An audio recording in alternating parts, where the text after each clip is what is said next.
So welcome to another edition of Sawdust. On today's episode, we're going to take a deep dive into the complexities of permitting on the coast with our project engineer, Eric Baxter. But first, let's check in on our waterfront project where Aaron and Nate are talking about installation of doors and rain screen to get the place watertight. I'm Jeff Sweener of Sweener Builders. We have been building on the coast for over 30 years. Our team of craftsmen and design professionals are committed to delivering the best practices in custom home building. Our end product has to be beautiful, highly efficient, and use advanced building science to stand up to harsh coastal conditions. On Sawdust, we bring you behind the scenes to give you an inside look of how we do it.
So this is the kind of environment that we're building for.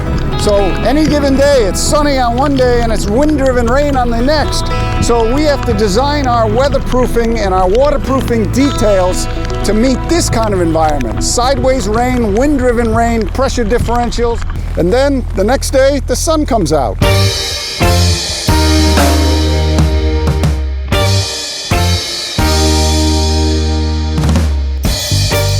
So before this door went in, actually, I don't know how I want to start. All right, so out here we have a sloped rubber roof deck on top of which we'll put pressure treated sleepers and our AZEK decking. So any water or weather that comes down from our sidewall here, you know, that hits the shingles, that runs behind the shingles and down through our cedar breather, any water that were to run behind our trim here, you know, any water that would potentially come in the house will now land on this pan. Lead-coated copper lasts almost a lifetime out here on the ocean. We decided to pitch this pan so that any water that could potentially get in will roll down our pitched pan. Out this face, this will actually be covered with more copper onto the rubber roof and into the gutter. So this is the cedar clapboard that we use to pitch our pan before our door goes in. As you can see, it's got a small taper here. I'll rip to 4 3/4, the width of the interior of our jamb.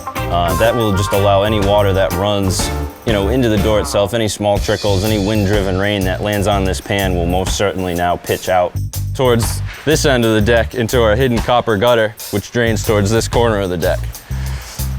So the horn on the door measures 1.5 inches. However, our bump out from sheathing to edge of pan measures about 1 7/8 inches. So what we had to do was put a packer on our sheathing. What these packouts that we installed allow us to do is now we maintain that 1.5 inch projection from our sheathing to the back side of this metal. So these packers allow us to properly install that door. Otherwise, we might have issues with drainage and all that important stuff. So typically we like to use a little butyl flashing tape on the sides of our framing jambs. In this case, we actually wrapped our packouts with it. And personally, I like to carry over the tape outside of the flange a little bit on the exterior. The reason for this tape, once we do our packout for our trim, this tape allows any trim screws that penetrate through this flashing to be self-sealed. This tape is so gooey and sticky, as you drive the screw through, the screw will wrap itself into this tape. So it's just one more step that we take in addition to, you know, some silicone caulk behind our trim just to prevent any possible leaks in the future.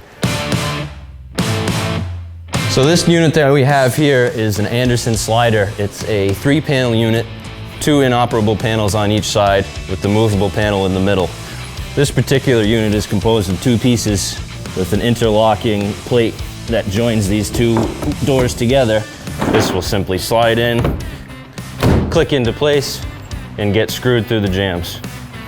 So because of the way these two panels interlock with each other, we put the left inoperable panel in first, and then as this panel slides in from the outside, it will click right into that interlocking panel.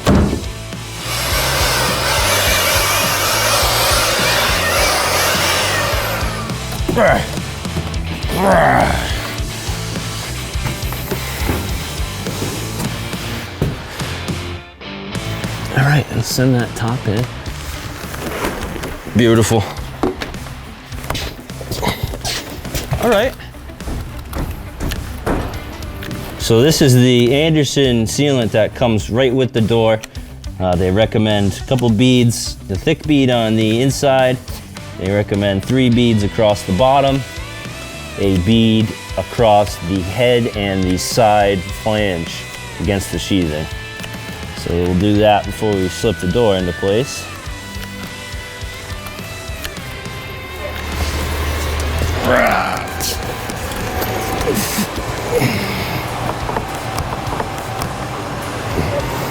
Let's get that bottom in. That looks pretty good.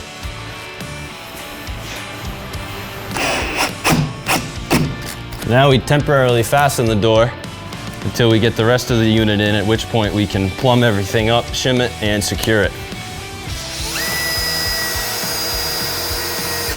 So Scott's gonna put some sealant on the flange side of our sheathing. Then we're gonna put a heavy bead on the bottom here and 2 more beads on the bottom of the pan. And then we'll set our frame in and attach it to our fixed panel. So, you know, over the few years I've been doing this, I've noticed that usually the most critical areas and the areas that cause the most damage, if a leak were to happen, are areas like this where you don't take these small precautions and follow the steps that they outline in their instructions, because they give you a very detailed way how they want these doors installed, and if you stick to that, you're golden. All right, so we'll just pick this thing up and get it out there. A little kitty corner with it, I think. You want to drop your side? All right, so we're gonna slide up and in. Oh, yeah. All right, now, pull the bottom out of here, and then we'll go in.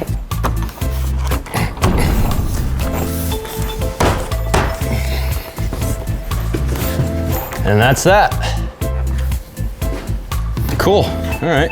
So now all that we have left to do is fit our stationary panel, our operable panel, few tweaks, plumb, level, and shimming, and that's a door with a beautiful view of the bay.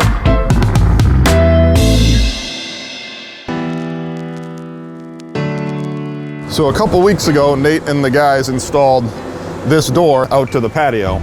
This door, because of where we are, being this close to the coast, has impact rated and tempered glass. It's something that's different that's done near the coast, and the idea being that if anything was ever to be airborne, if you had a hurricane, that it wouldn't penetrate through the glass. It works a lot like the windshield on a car. The glass will break, but it won't shatter. This particular house has 2 different styles of siding. On the first level, we have boral siding, and on the second level, we have pre-dipped white cedar shingles. Behind all of them, we have blueskin, which is a pretty typical building wrap. It's airtight. And then what we like to do that's a little bit different is we put this rain screen on above the blueskin. So most people stop here at the blueskin, which is good. It works well, it meets code, and then you would just shingle right to this. What we do as one extra layer of protection is this, which is the rain screen, which has a breather on the back so that the shingles can breathe, and then this membrane on the front, which stops any wind-driven rain. So the thing that really makes the rain screen special and different is this membrane. And what this membrane does is it stops any of the sideways, any of the wind-driven rain. On this building, we've wrapped the entire building with the rain screen, both on the first level behind the boral, and on the second level behind the white cedar shingles. So there's a few different versions of this product, and the building industry is always trying to come up with better ways to keep the water out of the building. Whether you're on the coast or not, you want to make sure you keep the water from penetrating into your building. This is a product that we at Sweener Builders like to use on all of our houses if we can. So down here on the first floor, behind the siding, we have the same rain screen as we showed you up top. On the first floor, the architect has spec'd what's called boral siding. There's a lot of different options for siding, from wood to brick to fiber to cement, even vinyl. But here, what the architect has spec'd is a poly ash material called boral siding that works really well on the coast because it's moisture resistant, it's mold and mildew resistant, and it's also very dimensionally stable. It doesn't move. This is the material that we're using here that the architect spec'd. This is a Dutch cove or a novelty siding. It comes in different siding profiles. So the nice thing with this as compared to some other products like a wood siding is that it doesn't move either laterally or vertically. Wood, there's thermal expansion and contraction, and there's also moisture causes it to expand and contract. This stays exactly the same size no matter the temperature or the humidity.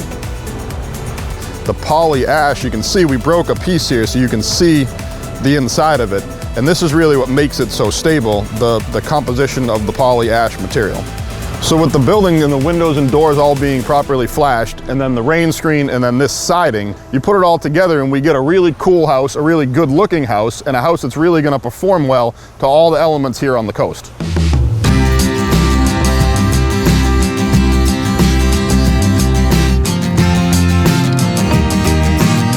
We have a diverse team under the roof at Sweener Builders. One position that sets us apart is having our own engineer on staff to quarterback project permitting and connect all the different agencies needed to build on the coast. This happens long before the sawdust flies.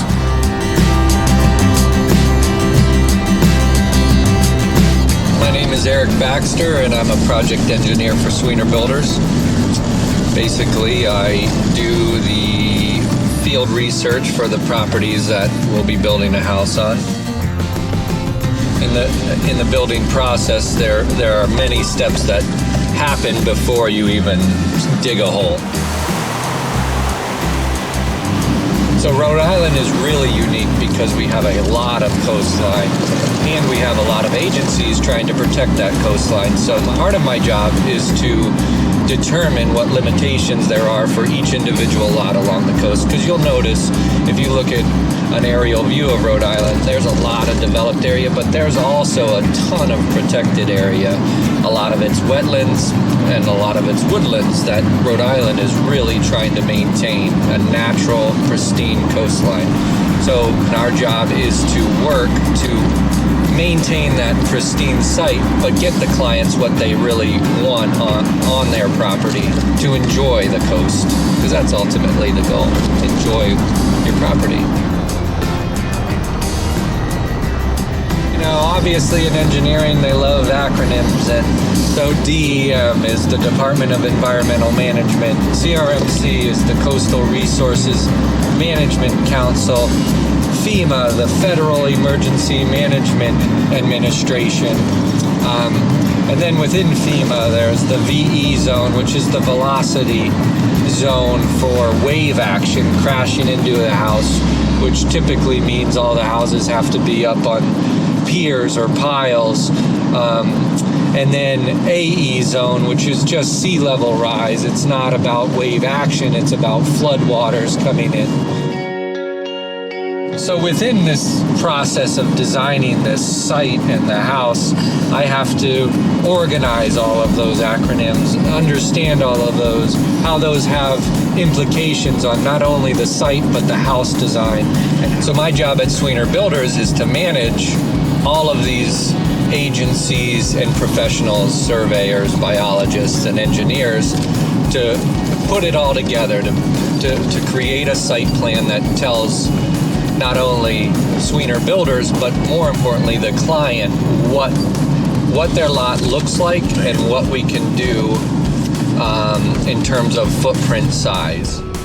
Keep in mind, if I wasn't involved, the client would be doing all of this stuff. So they don't have to go to DEM, they don't have to go online, they don't have to go to the town hall and do the field research or the site research for their lot.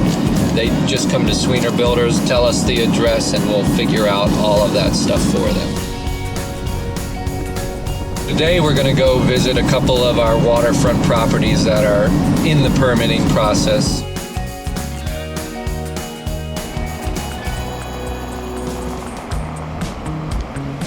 But as we pull up on this lot, you'll see they have amazing water views towards the south. So one of the biggest challenges is to maximize the views for the new house, since this house is being knocked down.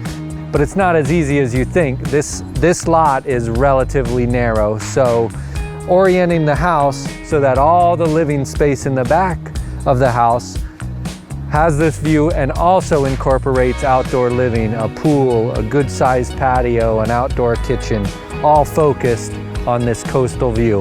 So in the survey stage and the early design stage, determining the footprint and the orientation of this house, we came out and surveyed the lot lines, the wetland setback, the wetland flags, to determine all the setbacks that we need to conform to orient this house to maximize the view, fit within regulations, and satisfy CRMC and DEM requirements. Here you can see the blue wetlands flags that delineates the wetlands along the western property line. The orange flags are the property line. Over here we have standing water, not surprising in a wetlands area. These tall plants over here were planted not in conformance with DEM and CRMC rules. So part of our project is collaborating with a local landscape architect to re-establish approved plantings within a wetlands buffer zone. And their proximity to the house is close. So our new house has to be back a little bit from the existing location, but we want to orient that to view the water. So putting all that information together, I think we've come up with a design that's going to maximize our clients' wishes and get the views that they wanted. So that's one of the projects. Now we'll go check out another project on the water in the south side of Narragansett.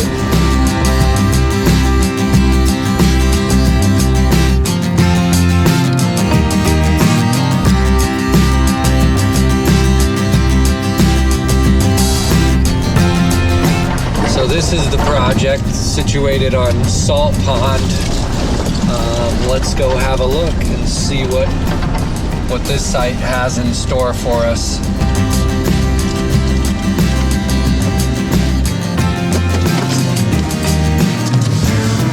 So we're knocking this house down as well. This lot has some FEMA implications on it. We're in an AE15 zone, our finished floor has to be 15 feet plus 1 foot of freeboard above sea level.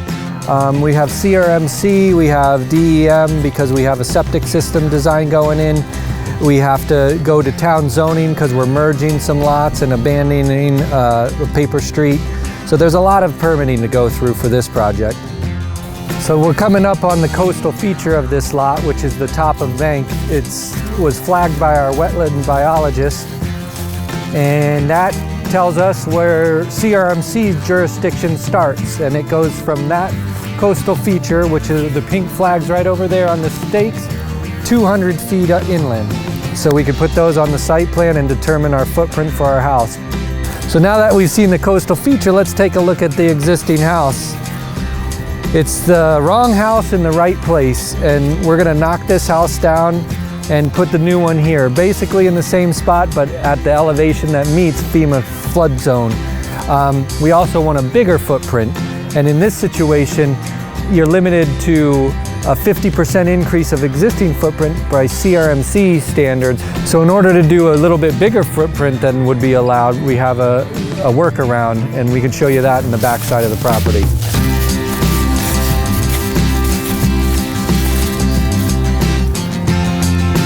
So back here we have a paper street and 3 lots. And those are going to be part of our workaround to the 50% increase rule. In order to get a little bit bigger footprint for our homeowners on their house, we're going to take these back 3 lots and deed them non-buildable. It's a win-win for our homeowners and the state regulators. CRMC's happy, DEM's happy, because this property will be growing naturally back to nature. So that's a little bit of what I do in this phase of the design process and permitting. In an upcoming episode, you'll see me laying out one of our designs on a lot that we've gone through this process already.